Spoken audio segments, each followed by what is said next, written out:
What's up, guys, and welcome back to the Domino Table Podcast. Kind of different setup today, but we hope that you guys bear with us. The guys couldn't be here, so I thought it'd be a really good opportunity for you guys to see kind of the man behind the camera, right? Behind the scenes.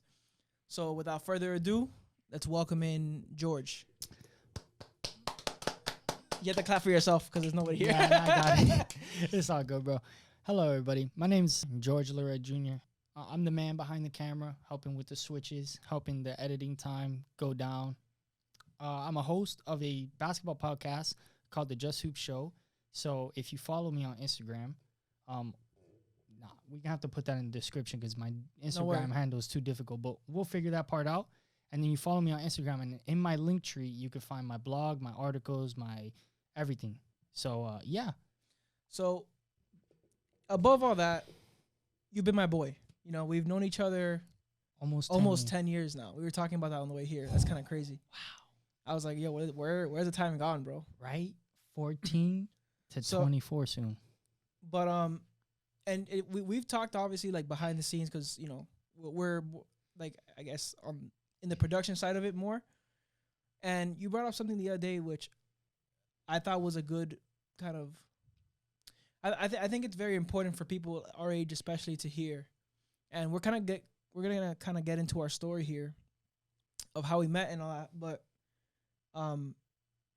mainly this podcast is gonna be pretty much about, I think the theme of it is finding help and knowing, you know, when you need it, you know. Mm-hmm. But besides the point, we'll get to that. Let's start off how we met. So do you remember the story of how we met? This was like freshman year of high school. I'm good friends with our boy Gabriel, and then we ended up meeting through Gabriel. And if I'm not mistaken, I had a bike, you had a bike, and that's all it took back then. And bro, we became bike bros. Like, I remember we used to get after school, and we used to get on the bus ride. I had no plans. I just used to either go home and eat or go home and do something. And Alain would look at me, yo, bro, my headphones broke. Bro, will you ride with me to Walgreens? Or like one of our bikes would break and one would ride and the other one would walk. We had to become mechanics real quick. Yo, mechanics, and we fixed flat tires. We rode in rain. You know how many times my bike tire just went flat, and my boy was walking with me to the bike shop to get it repaired. With our bikes, like, my bike is perfectly fine. I'm walking with it in my hand, and he's walking with his broken in his hand, and like, that's just what it is. It's just, that's what it was to be boys, bro. I know, brotherhood was formed. It's like it's basically family. Now I know all of your family. You know all of my family. Like, even to this day, some of your family members, like that one time I saw you outside your house, I remember one of your family, your relatives had come, like one of your uncles, and I was like, wow, they still remember me? Because I perfectly remember them. And I'm like, yo, it's just been so long. I've seen everybody grow up. Yeah. I remember your one uncle that just busted everybody at FIFA. He became a dad. And I mean, the listeners won't understand, but that's a big thing. Yeah. I didn't know that was going to happen. Yeah. He became a dad, and, you know, it's crazy because it's like we've been there like through different stages of our life. But let's kind of get it. So, yeah. So you mentioned it. You know, it started off. First of all, I want to thank you, bro, because, like, for real, like, and you might not be thinking this is how it was going to turn out, but for real, bro, like, you and the group that we have with Gabriel and Chris, and, like, that really helped me out, like, when I first went to Gables, right? So think about it in terms of, like, me, right? So I went to Gables. It was a new school for me. I didn't go to Ponce. So everybody that went to Gables was from Ponce or Carver or whatever. Yeah. But I had come from Shenandoah, which was like, bro, there was maybe 5 people in all of Shenandoah that ended up going to Gables. And, you know, obviously, like, my first 2 days, I remember specifically because it was like, bro, it was just like loneliness, right? Because it was like, I didn't know anybody there. Mm-hmm. It was like, bro, it was intimidating, bro. Like, I'm not gonna lie to you. I remember my first day of school, I literally sat down alone in the lunch table by myself.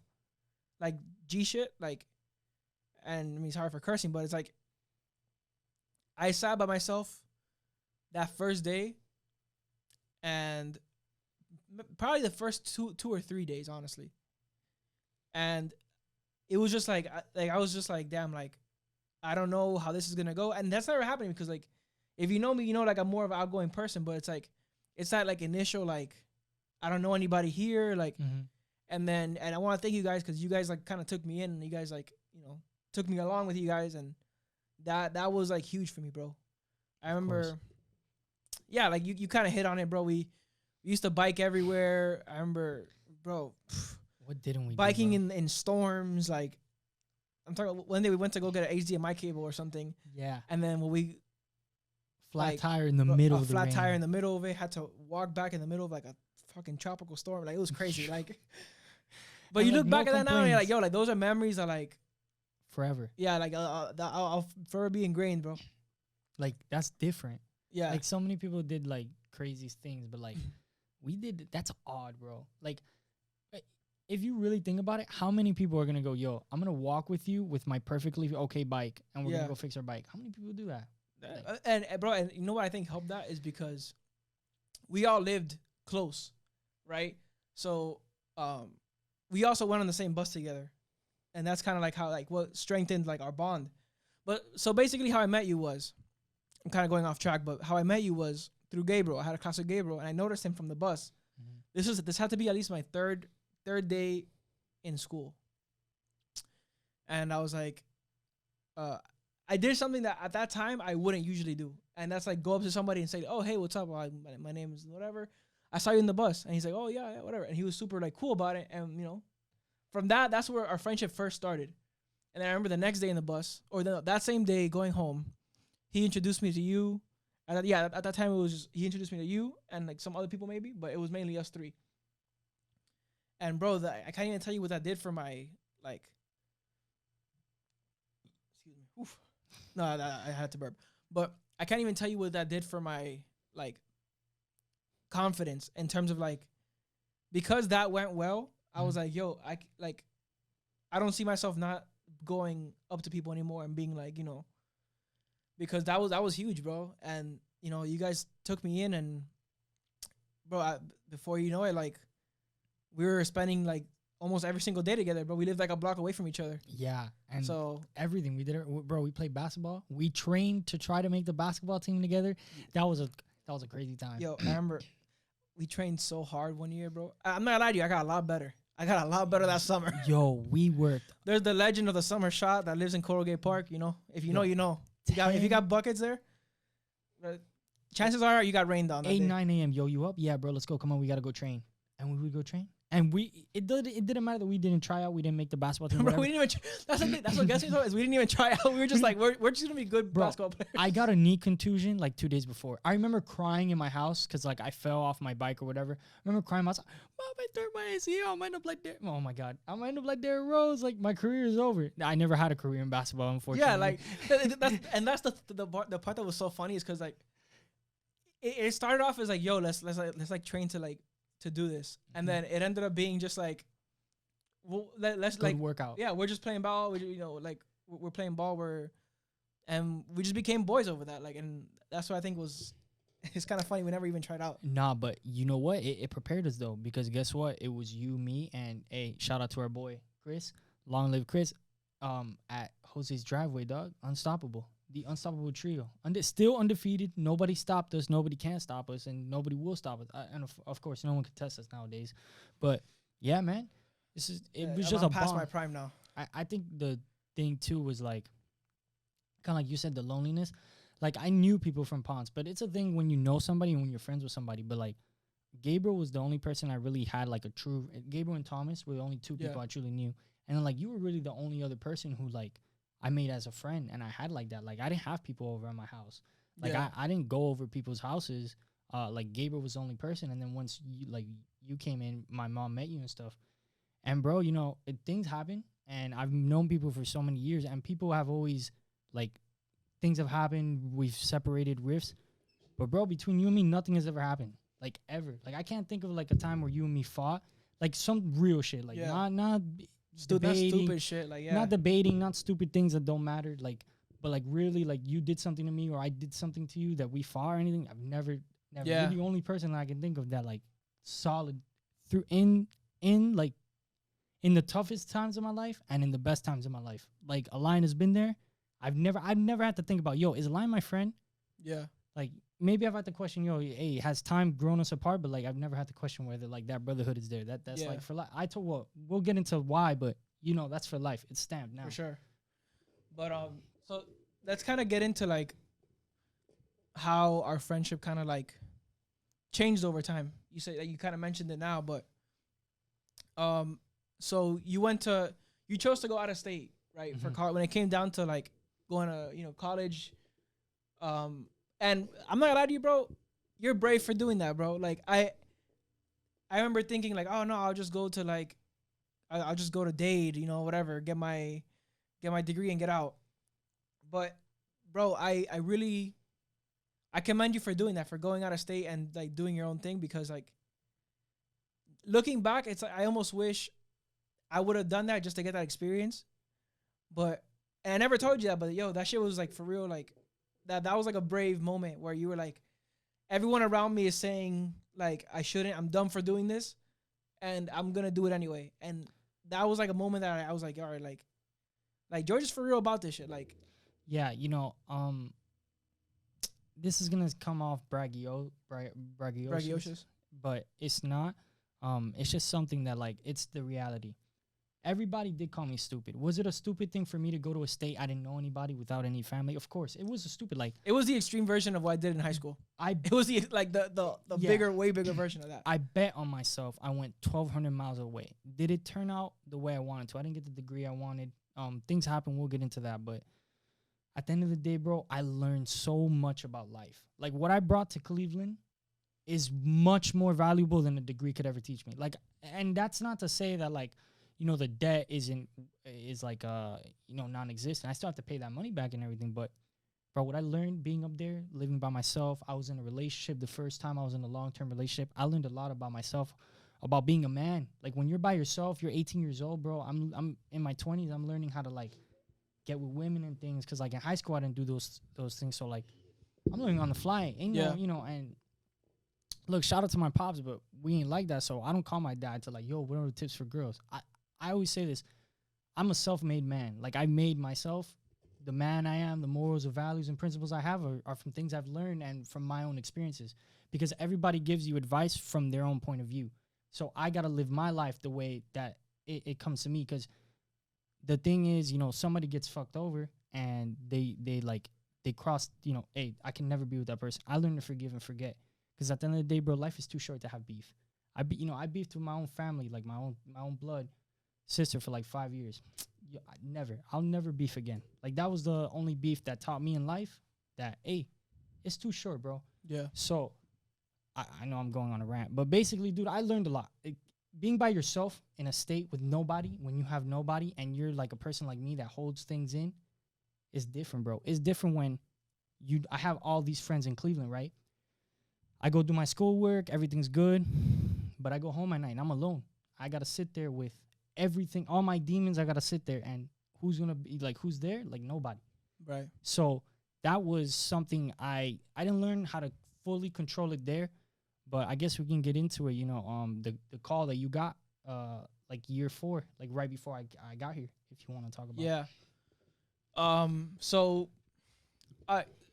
our friendship, obviously we didn't talk as much when you were in Cleveland. Oh yeah, but that was, at least in my head, I was like, all right, well, he's busy, he's doing things. And in that time it was a lot of like me trying to figure out as well for myself, like, what do I want to do? Mm-hmm. And it's like, it's so easy to get caught up like in life. Yes. And it's like, I don't know the different, and I guess because you were in Cleveland, it's a city that doesn't have as much going on. Yeah. It's different because you have to actually like sit with your thoughts more. Here, it's like there's always something to distract you. We're in Miami. We're like, anything can pop off at any moment and you're doing something. And so it's so easy to forget, like, to like actually like self-evaluate yourself, Yeah. So that's what, at least for me, was going on at that time.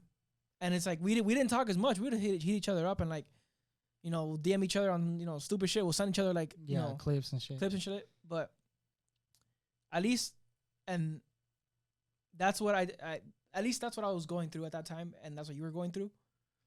But one of like the wake up calls for me where, you know, I thought everything was good. You know, I know you were going through your things with, you know, your girlfriend at the time, and we had talked about that. You know, you had come down a couple times with her, so I met her, and you were going through your things with her. But when I knew it was like, it was different was when I got a call. I got a call from your mom at like a weird time, right? And I was like, you know, your mom, that's like my family. Like we talk, we talk, and I get a call from her like almost like in the middle of the day, which I don't expect from her at all. Like if anything, we call like at 6 p.m. or something like that. But I see like it was on my lunch break. I got a call. I'm like, oh, mama, ¿cómo está? Like whatever. And she kind of is like, hey, just want you to know that George checked himself into a mental institution. And I'm thinking like my first thought, because I think, I don't know if she had mentioned it or if I forgot how it came up, but it was like he tried to take his life. And that, bro, I'm not gonna lie, that instantly, like, bro, it broke me, bro, because we've lost someone already, like, and I didn't want to have to deal with that again, bro. Like we lost one of our best friends to cancer, and I was there at his funeral. And then when like hearing like, oh, like your other best friend, like he tried to take his life, and like I was like, bro, like I can't let this happen, bro. Like I really can't. Like, yeah. So that instantly is like the first thing that goes in my head. And then so I called you right after that. It was like I think she gave me the number to the place. Yeah, and like a payphone. Yeah, it was like a payphone thing.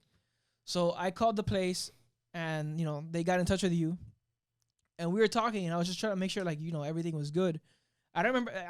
I honestly can't tell you the details of what we talked about that day. Mm-hmm. But it was pretty much like bro, like, are you okay? Like, are you, like, just remember, like, whatever you're going through right now, like, it's temporary, like, and you have support. You have people who love you, like. Mm-hmm. And, I mean, what was that experience like, bro? Like, what, without getting into anything you don't want to talk about, but, like, what goes on in your head when you like have those thoughts? Because it's like, so we're gonna get into the roadmap now. So basically, all right, let's set this up. 2010, right? So I'm not gonna mention no names. I'm not gonna mention exactly like what relation, but it's a close relative of mine. It's a female relative, close to the family. I get taken advantage of. Y'all could put the dots together. What happened? And it happened for a while. Now, you feel me? Like, if it had been some, like, stranger, it's a little different, you get me? But when it's your family, someone you trust, and you're 10 years old, and everybody's telling you, like, we come from a Cuban family. People are telling you, yo, you can't trust nobody. That happened to me at 10. That fractured me. Yeah. Like, I used to look at myself. I used to hate myself. Like, I'm going to keep it a buck, bro. Like, up until this year, until I came back, I really learned to love myself. Like, I hated myself for years, bro. And I looked in the mirror, and I was like, yo, that's a stain. Like, that kid, like, what, you know, like, I blamed myself for it. Like, if I had control over what was going on. But just keeping it a buck, man, that basically led to what they call, you know, it's post-traumatic stress disorder. And then that led to, like, depressive episodes and things like that. And it led to, I have an anxiety disorder. It's nothing crazy, but, you know, like, all that was basically just triggering. And to make matters worse, bro, I have a stomach issue. Anxiety and stomach issues, perfect storm. Yeah. So basically, all in all, like, I was just living like a really big shit show, and I wasn't taking care of myself with diet. Like, I didn't care about myself. Yeah. I cared about everybody around me, but I didn't care about myself for so long. And it got to a point, bro. I remember I'm in the apartment, and I'm sitting there, and I'm like, what the fuck am I doing, bro? Like, I don't have a degree. Like, my ex had just graduated with a degree. And all my friends were graduating around, and all my friends were doing these things, and I kept having this competition with people. Like, instead of, yo, Jorge, you're fucking up. You gotta slow down. Like, we gotta fix ourselves. I kept trying to plow through because, yo, I gotta get that degree. No. If I gotta lie to my mom about how long it's gonna take, I gotta figure this out. Oh, I got to take loans out, whatever it was, because I had to get that degree. And it got to a point, bro, where I couldn't anymore. And I just remember that night, I walk in the kitchen, and I pick up the knife, bro, and I put it to my wrist, and I was like, you know what? Fuck this shit. And I kind of had like this moment, right? I'm just sitting there, like, I do want to put in reference, I was crossfaded. There was no way I could do this sober. Like, yeah, I was super drunk. I mean, I couldn't tell you how many. I'm pretty sure I mixed like Hennessy and wine that night. If anybody knows, that's terrible. Yeah, you can't really do that. And I smoked some weed, a lot. And I remember sitting there, bro, and I just had like these flashbacks. And I kept seeing like people, right? And I seen like my family stuff. I seen you and stuff. But then I saw my sisters, you know? And I kind of thought about how y'all would get the news. But like, it was selfish of me to think I didn't want to suffer anymore. So I knew what would come to everybody else. But I was ready to live with that. I could live with that because it's just been so long. You got to think, bro, 10 years, I don't see an end to this. Where I'm just having these depressive episodes on and off for 10 years, bro. I don't know what happiness is. Like, what is happiness? I'm having these moments where I'm having, I guess, doing happy things. But I'm not happy. So I'm, like, empty. And I just remember, like, for whatever reason in the world, it came to my head, like, my dad walking into the room and telling my little sister, yo, your brother's dead. And right there, bro, I put that shit back. I picked up my cat. I went to bed, put on a movie on Netflix. I woke up the next morning. I had a doctor's appointment. My doctor checks me for my back. She tells me, yo, you got your scoliosis is messing up with your back and, you know, your weight. And I'm like, yo, like, I'm a shit show right now. My anxiety's off the charts. I have unmedicated, like I keep having these suicidal thoughts or whatever. And I looked at my doctor. I'm like, yo, I need you to close this door. I got to tell you some real shit. I'm like, yo, I tried to kill myself last night. And she's like, what? And I'm like, yeah. And she's like, she gave me two options. I can call an ambulance to take you and force you there, or you can get in a car. I'll pink slip you. You go to the hospital. And I remember going to the hospital, bro. And I'm a nerve wreck. Yeah. I call my my boy at the time for my job because I was supposed to work that day. Because instead of me worrying about myself, I'm worried about, yo, my job. I'm going to fuck him over. Yeah. So I call my job. I'm like, yo, dog, look, you need to tell the boss that I'm going to a mental institution right now. I don't want to get into detail. I tried to take my life last night, basically. You know, this, that, and the third. I'm going to go check in the Oakview Behavioral Health Center in Middlesburg Heights, Ohio. I'll never forget that place. So I get there to the hospital, and the lady asked me, yo, how can I help you? And I whispered, like,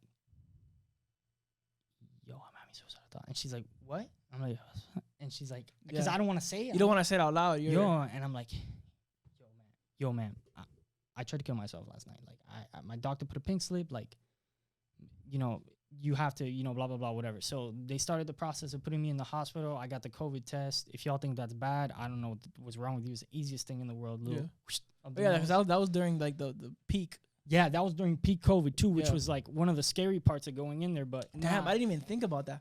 So it's, like, not only were you already dealing with these, like issues in your head.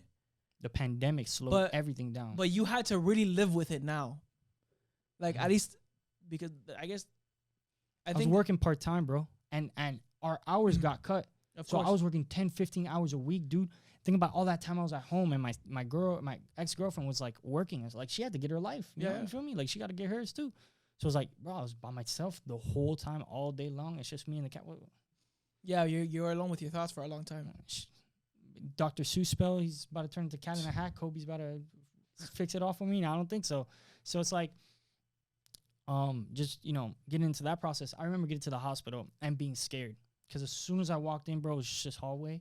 Like, they have to strap you up, obligated. It's just like state law.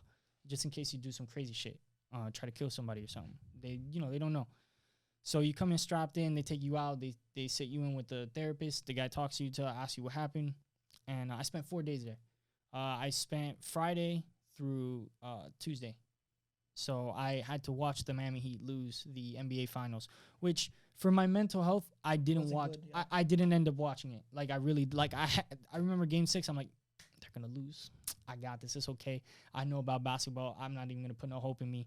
I didn't watch it, but dude, those 4 days were fantastic in the sense of I got to learn a lot about like just depression, anxiety, what triggers it, what doesn't trigger it, and how much like I didn't realize like me getting like, you know, taken advantage of fucked with me. Like how much it really like fractured me or whatever. And I remember making that decision to come home. And I remember my mom asking me like, oh, you know, family, whatever. I'm like, family's, you know, family for real is only like the women in my life. My 2 sisters, my aunt, my mom, my grandma. That's about it. That's all I got, you know? So it was really more like, bro, I just needed to be here around y'all. Like people that really genuinely love me. And one of the things that just in that moment, what convinced me that I had to come to Miami was getting a call from you and Thomas. Now you got to think, bro. I was convinced, like the way for me to put myself in a place of I wanted to die was putting myself in a place of worthlessness. Like I felt like, and this is going to sound so fucked up, I felt like me killing myself was a benefit. Like I literally had a list in my notes, a benefit of me killing myself to every person. So like, I don't know, to you it was like not having to worry about like an extra friend, like stupid shit. Like, but in that moment, bro, I'm not thinking because I just didn't want to be here. Yeah. But to fast forward a little bit, then when I come home and, you know, X, Y, and Z, me and my ex, we're going to get back. Shit happens. That falls flat. My world falls flat once again. And I remember, bro, and, you know, not a lot of people know this. Only a few people know this. But I almost had to go, like, check in again. Because, like, I lost my balance. I told myself again, like, yo, I don't want to be here. But what pulled me through, bro, was knowing that, like, you're a block away. Thomas is a block away. Like, I could just text you, like, yo, bro, I'm going through some shit. Like, just tell me when you're free, and we're going to go do something. We'll figure it out. So I know I have that if it gets extreme nowadays. But, you know, my best advice is to seek help. Because at the end of the day, those people giving me those tips and telling me how it is, like, I learned so much about how to deal with my issues. And at the end of the day, I'm Jorge Larrea Jr., right? I am who the fuck I am. Yeah. You like it or you don't like it. I don't care. I got to live with that. I'm going to continue, you know, and one of the problems too is, and you can vouch for this, and I don't like to go too deep into this, but I'm a good ass fucking person. I like to think that I'm a really good human being. I treat everybody that's around me, that's my people's, I treat them with the utmost respect. Everybody's family loves me. Like, you know, people know that's how I am. So I get fucked over a lot. And that's probably one of the issues that I had throughout my life too, is like being not just taken advantage of when a young child, but like of my kindness. And I just, you know, I came down here and I realized, yo, you know what? If people want to screw me over, I'll stress about it a day or two, but I can't control that. Like I went to Buddhism just to get a little bit into like religion, that like meditating and stuff, sitting and looking my demons in the eyes. Every single insecurity I ever had, I looked at it in the eyes. Like throughout the past couple of months, starting like, I want to say like June was when I really started that recovery, that like this, where now I'm at my peak. And I started this recovery where I started telling myself like, yo, everything that makes me scared, I'm going to look at it in the eyes. And one of the things that what killed me was telling my mom, yo, I don't want to go to school for a semester. I need a break. Because we come from our culture, you know, you go tell your parents that's a tough conversation. Yeah, because it's like how they view it is like, I've sacrificed so much. And you get the support from them. Like they'll support you either way, but you know it's a tough conversation. Yeah. Like, my anxiety fucks with me having tough conversations. But guess what? Like, I learned that, yo, I have to have those uncomfortable conversations. But through it all, man, I also realized, like, I got a solid support system. Like, for real, you know, you got to think, when you don't love yourself and when you feel like, yo, I want to die, and, like, you call me, and I had just felt like that, like, the night before, and I had just, like, mind you, like, just because I went in the hospital, things didn't go away. I was still feeling, like, bad thoughts and stuff. And to get those calls from, like, the 2 dudes that, like, have been there with me through thick and thin, bro, that meant the world to me. Like, that, I told you, I texted you a couple weeks ago. I'm like, yo, you're staying for life with me. Like, you can't, I'm like a toxic ex. You can never leave me, because, like, for real, it means the world for me to think that I don't mean anything, and somebody to tell me, yo, I love you. Like, dudes don't tell each other they love each yeah. other. Like, nowadays, motherfuckers will be like, oh, bro, that's like, Yeah. you know what I'm saying? But, like, I don't know. I've never needed a line and a line not been there. And when I needed my homies the most, they were there. And I got those calls. And it's like, yo, bro, how you doing? And you didn't call me just once. You called me a couple days.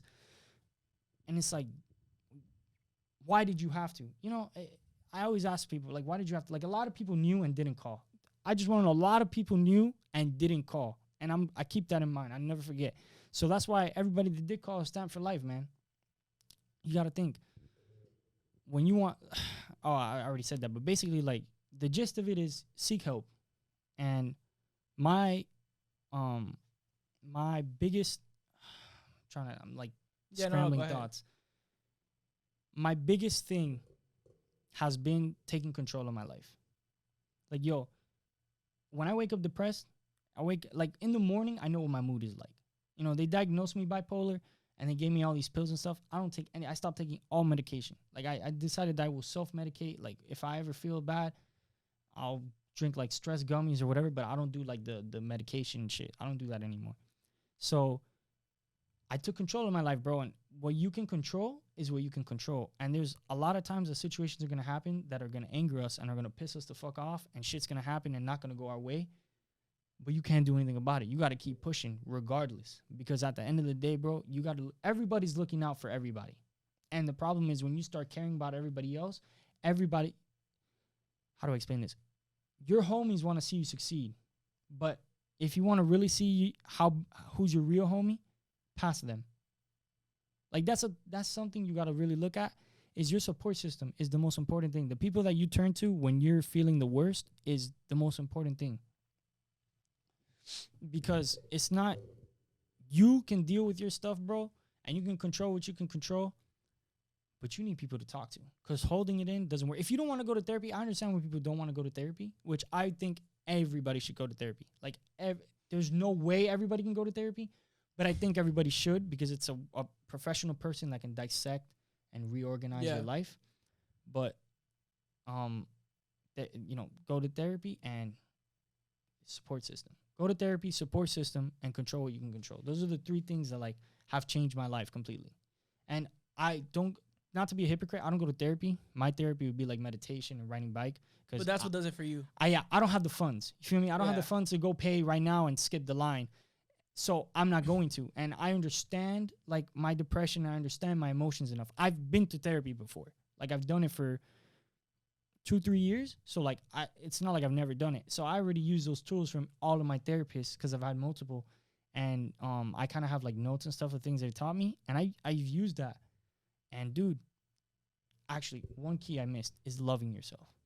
Yo, that has changed me. The fact when I wake up in the morning and look in the mirror and I love what I see in the mirror, I don't care what it is. If I'm looking a little chubby, I've been taking a couple of days off work, it's all good. It's all good. I could work that off.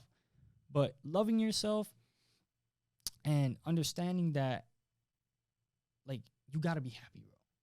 You have to be happy, because we spend so much time in suffering, because people make us suffer, or life in general just has shit that makes us suffer, that you just have to take those moments, those little moments where you go out with your friends, you go out to club, bar, whatever it is that you do.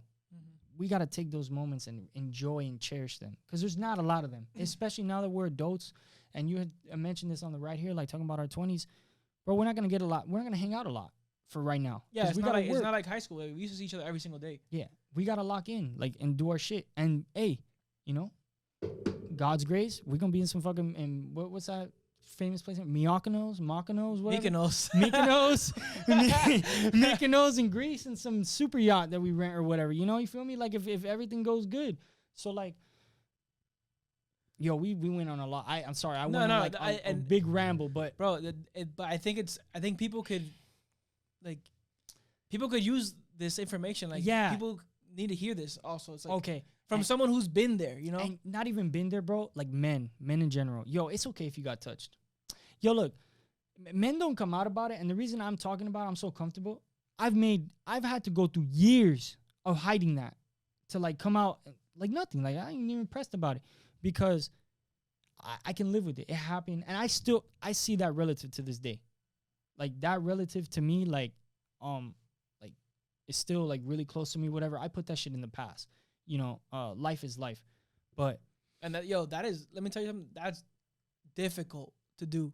Yeah, and because it's like it's one thing if you cut that person off, but it's like that kind of tells you like your strength to be able to like see what kind of started this for you, like y'all and acknowledge it for what it is. Y'all want to talk about strength, and I mean, because people don't know my family, so nobody can put the pieces together. I'm the godfather to that person's child.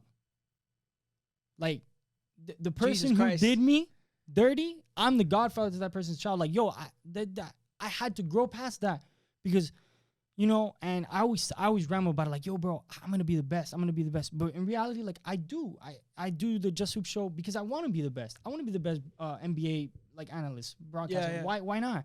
So I realized, in June, if I'm gonna get to that, I gotta get past all this. We gotta put out everything that happened in the past, whoever did me dirty, whatever. I got no beef with them. I love everybody.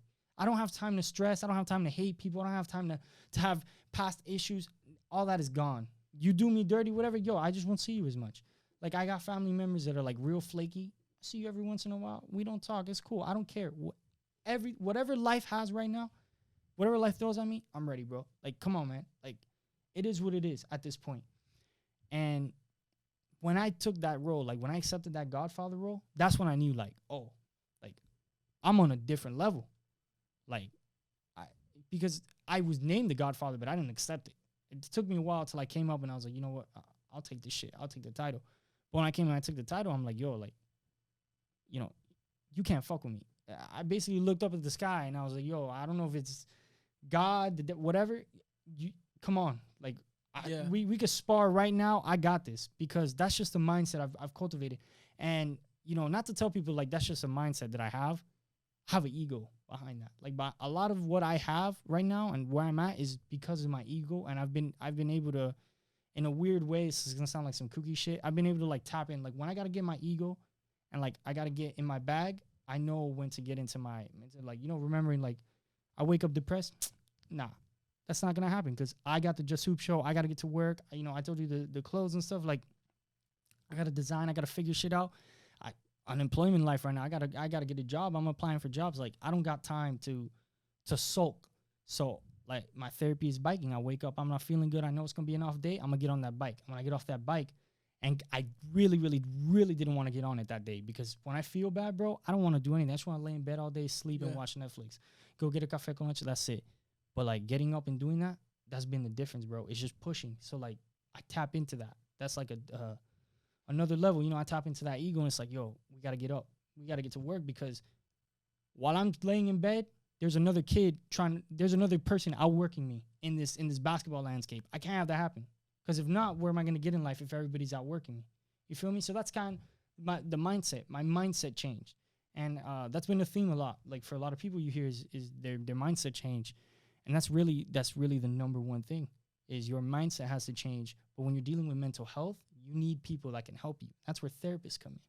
Because this mindset didn't just cultivate itself. Like, like you had resources to go to. And they taught me tools to build myself like this. And yo, I'm forever grateful for every single person that's been in this journey of life of mine. And like, of course, for you and all my homies, I'm like forever grateful. And we've been doing this a long time, like our friendship, and it's awesome. It's awesome to see this, like this Domino Table Podcast. I told you, man, I'm the number one fan because like this is awesome.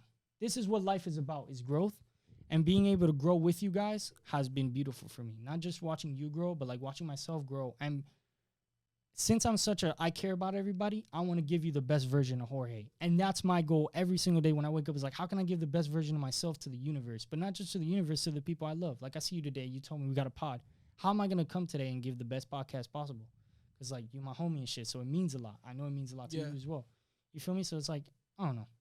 No, I'm rambling. I know I'm rambling. No, but there's truth behind it, though. Like, and I appreciate that. But it's like, I guess, because it's like, you hear about, I guess, people like, how can I say this? You hear about like, oh yeah, like how big of a of an issue mental health is, but it's like you don't really know until it either happens to you or it happens to someone you care about. Mm-hmm. And it's like, you know, everyone has their issues they go through. And like, at least from what I've seen out of you, like, you mentioned growth, and bro, you are a completely different person than like when you were in that headspace, I guess. Mm-hmm. Like, and I always appreciate like your outlook, you know, like your outlook on life, because it's like, it's so different. And I like to surround myself with people like that. You get me? Like, Mm-hmm. because yeah, it's easy to be like in the dumps. It's easy to be like, you know, in a mood, and, you know, allow yourself to be in that. But also you gotta wake yourself up and be like, all right, I process this. Now it's time to, like, you know, really go in. Yeah, man. And because I feel like that is also like, it's gonna sound so weird, a spiritual experience, bro. To be in like a suicidal state, like things like that, bro, like, it's different. You wake up, and some people live their life and never have a near death experience, and then one day they just die. Like me, like I always say, I walked to death's door, I knocked on it, I looked at death, and then I turned around and said, I'm good, bro. And then I chose to keep living, and that's the choice. And that wasn't my first attempt, but that was the first real, like, where I was right there. I've had others before where, you know, people have helped me, but like, you touched on it, man, growth. And I appreciate that somebody else sees it, not just me. And people always like, yo, bro, you're so open on Instagram about your mental health. Like, I know, dude, because I know what it's like. And I know how many of you are faking it. Like, I know a lot of people are faking it on the gram, and they're not really happy and shit. And I just need to let people know, bro, like, this is real life. Yo, like, I'm thriving right now. I get smacked in the face tomorrow with some shit, and you're going to see me with the same smile on my face, the same attitude, and the same demeanor, because at the end of the day, you got to keep... Dory, bro. Dory is my inspiration. Keep swimming. Just keep swimming. Simple, bro. She said it best. 3 words. Just keep swimming. What am I going to do? Drown and let myself get back? And I made myself a promise. I never want my people to ever get that call. If you're going to get a call that I died, it's something happened to me. I never want y'all to get a call that I did it. Yo, knock on that shit. Yo, you know, feel me? Like, that call has to be something that happened. It can't be me. And I can't allow myself to get there because, you know, I feel like I can do it. Like, in the sense of I'm destined for great things. Like, I feel like with my ego and stuff, like, I can get this done. And now that I know my purpose, finding your purpose, what do I, like, bro, going to college and, like, yo, I want a journalism. So I did marketing first, international business. Then I did sports management. Then I did journalism. And what really sparked the difference in me was I changed my goal. My objective was I want to be a journalist. Like, I want to be a Miami Heat beat writer. And I was writing really good articles and stuff. But when my game changed, and like even in the past couple months, was when that flip, my mindset, excuse me, my mindset switched, which was, no. I don't want to just come in this and be a participant. I want to be the absolute best. And I would keep chasing that for 5 years, 10 years, 20, 30. It doesn't matter if I'm never acknowledged as a best NBA reporter or one of the best, it's okay. It doesn't matter. I'm going to just keep chasing it for the rest of my life because it gives me a bigger purpose. It's bigger than me. Like, I don't want to just have a basketball brand. I want to do things with my basketball brand. I want to promote mental health. I said, the whole point of my show is just hoops. We don't talk about drama. We don't talk about politics. We don't talk about things that happen in players' lives.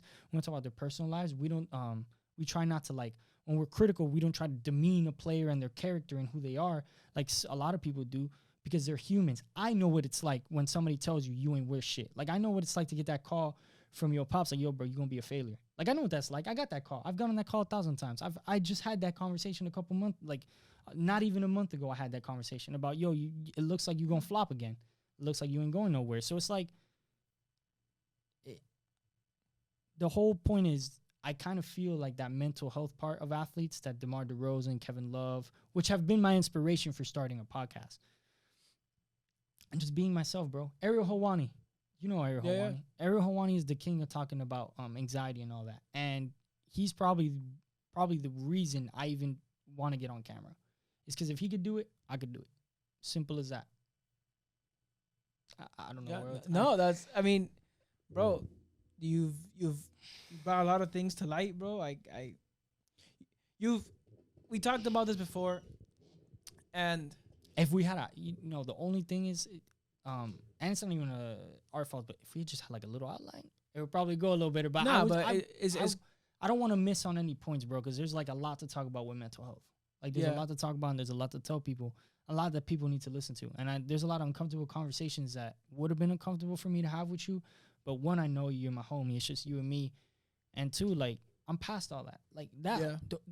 If anybody disliked me from the past, you're disliking somebody that doesn't exist. And that's not to say like, I don't even feel bad for myself, bro. I don't feel bad for that kid that went through that. Me going through that is the reason I'm about to like take over life, because I already went through that, bro. I already went through the slums and the dumps, and I've been screwed over. I've been, not my ex, this ex, but other exes. I've been cheated on already, bro. I had my girl, like, I had my girl dump me and then get engaged a week later, son. Like, what are you talking about? Like, I've been through life already. I know what it's like. Yeah. So it's like, I may not be 30, 40 years old, but I'm much wiser than 23.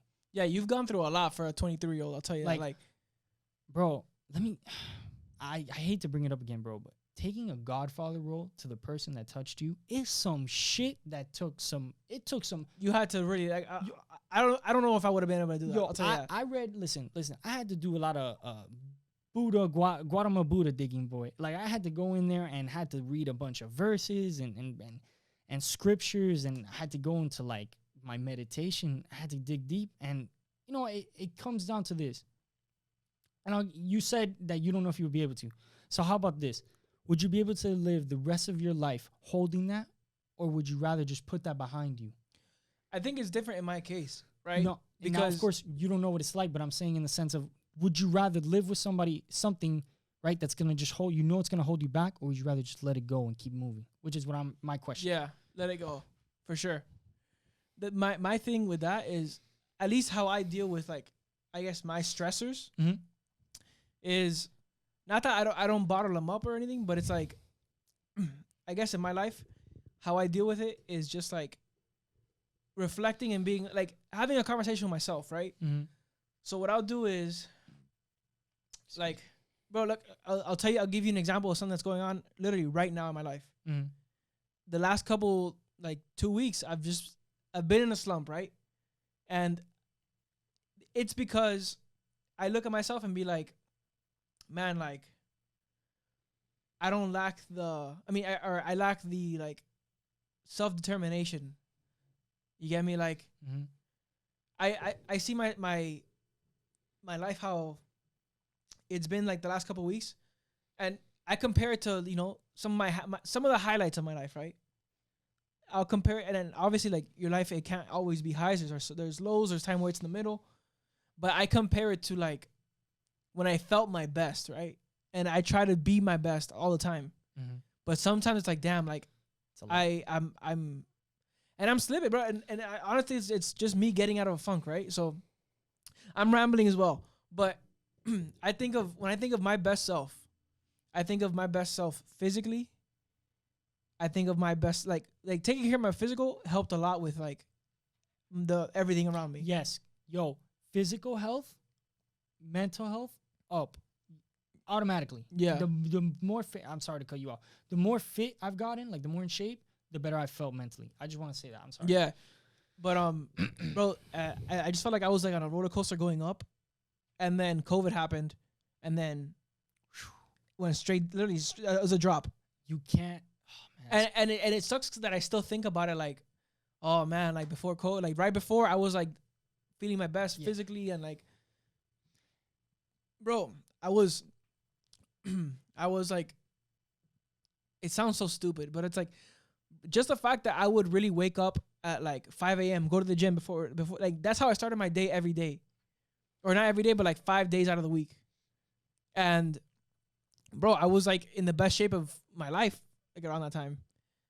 And, bro, like, really not being able to do shit. And even right now, bro, like, I've let myself go, and it's like, I've gained in some aspects, but I've lost in some. Mm-hmm. Right? So I know more of what it takes to, like, to compare it to this podcast, right?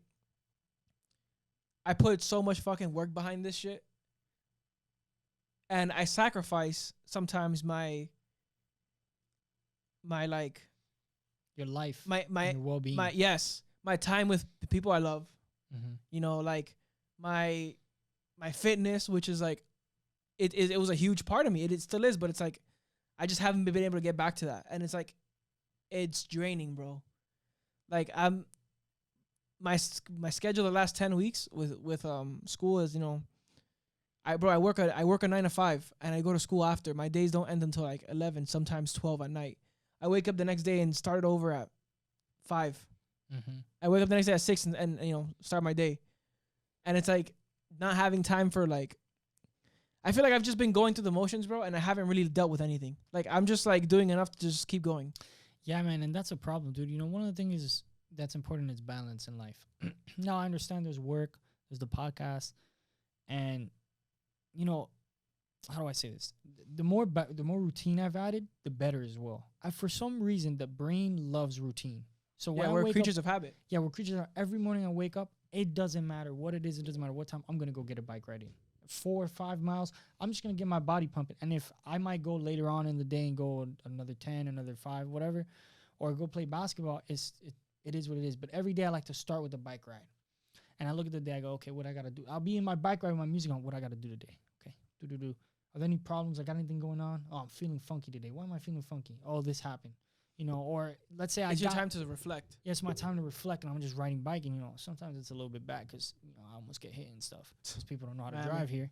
But, you know, I reflect on everything going on throughout the day, throughout my life, and I decompress in those 30 minutes, 45 minutes. And you think like, yo, 45 minutes to yourself, you just talking by yourself is a long time. And I'll like look at my bike, my GPS clock, and it'll say like 10 minutes. I'm like, what? It feels like it's been 25. I'm sitting here thinking about everything. But it's very important and I meditate as well. Meditating has been, I mean, whole aesthetic. Yeah. Room dark, candles lit, little go on meditation music, compilations, and play Red Bull by Childish Gambino. I put nature sounds. I got little birds. Yeah. I hear a little squirrel and stuff. I'm just like, oh, good. But I don't know. It gets me like centered and it chills me out. And one of the cool, like, I don't want to say cool, but one of the things about when the more I dive into Buddhism is the ability for myself to just, I have such a good control. Like, my anxiety was so bad, bro. I didn't go to the same fast food place twice. Okay. What's the story behind that? Check this out. I go eat at McDonald's today, right? Me, lunch. Tomorrow, my friends or whatever want to go eat McDonald's, and they ask me to go get it. I'm not going to go to the same one I went yesterday because I'm afraid that the people who were there yesterday would have seen me. Explain that to me. That was something, that was literally immense. I used to go to class, and if I was late, I'd turn around and go home because I didn't want people to see me walk in late. Like, because when you walk in late, you're the man, everyone's looking at you. Yeah, nobody cares. Nobody's looking up. Everybody's on their phone and on their laptops. As soon as somebody opens the door, whoosh, who's that? Yeah. Yes, a table. Like, yo, like, yo, relax, guys. But it's just, it was like that. It was that bad. But now it's not like that. Like, now I don't care. Now, hey, you might see me at this Chick-fil-A 3 days in a row. Yeah. Like, and I'll say what's up to you. Yeah, and I don't care. I'll be like, hey, man, I seen you yesterday. You know, like, now I don't care. But we keep rambling and touching on points, but it's like growing within ourselves, growing outside of ourselves is important as well as like checking on your people. Like, people don't like, I once in a while I'll do a little checking, like, yo, how you doing? Like, just how you doing? How's life? How's your mentals? I know we all get caught up in life and it happens, and you know, we get distance and stuff, but it's always good to check in on your peoples. And for me, in my case, I always tell everybody, like, it's nobody's fault. Nobody could have seen that coming because I had been doing it for so long, bro. I had been waking up. I've had suicidal thoughts. Like, I've had a problem with suicidal thoughts, but in the past, that was a problem of mine. Was maybe I didn't act on it, but I had those thoughts like, yo, I don't want to be here anymore. I'm so depressed. I'm so tired of life. And I used to wake up and go see you in the bus, and we used to laugh on the whole bus ride home. When school ended, it was all over because I got to go back home to myself. Unless that's why you told me, yo, let's go get headphones and stuff. I mean, it was also because we had a good friendship. Don't get me wrong, but it was a way to distract myself. I didn't have to go home and sit with Jorge. I got to go hang out with you a little bit, but at some point, I had to sit with myself. And once I learned to sit with myself and be with myself and my thoughts, like, I don't care, man. Like, there's a meme I saw the other day. It's like a girl sitting on a ledge, and then there's like a guy dressed in a demon next to her, and it's like me vibing with my demons. And that's been my exact mood. Any problem or anything, I'm chilling. Whatever it is, I'm going to confront it head on, because you can't change absolute. And when a problem comes and it's absolute, there's nothing you can do. So that's been, Bro, I wanna thank you, bro, for coming on and like really sharing your story, because I feel like I knew a gist of your story, but I learned a lot today. Mm-hmm. Like, and this is like we've been close, so imagine like what else everybody else could learn. Yeah, man. From your story, bro. And being open about it is, because I know how people are, and I know maybe not a lot of people be like, but for the small group of people, I don't do this for attention. I could care less about attention. Yeah. I want to be open, and I want to talk about it because I want to help people. I genuinely want to help as many people as I possibly can before I die. Forget about my net worth. Go talk to my network when I die. Go talk to the closest people around me. Whatever they tell you, it's got to be good. If it's bad, I failed in life.